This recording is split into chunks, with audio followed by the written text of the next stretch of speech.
So coastlines can have different orientations.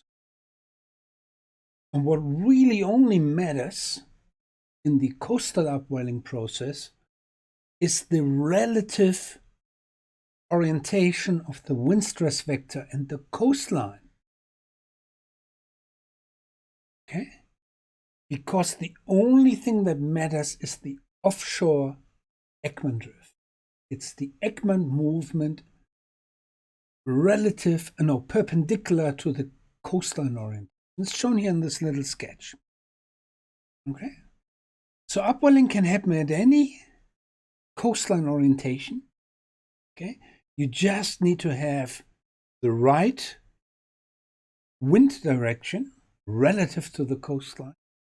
And indeed, you need to have a winds lasting for a sufficiently long time so that the water actually has enough time to be moved to the surface.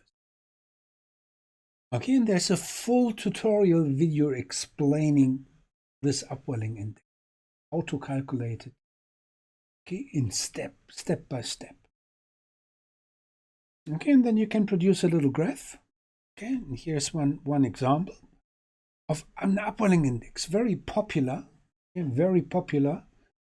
the upwelling index. And actually what it means is the volume transport, offshore volume transport per meter length of your coastline.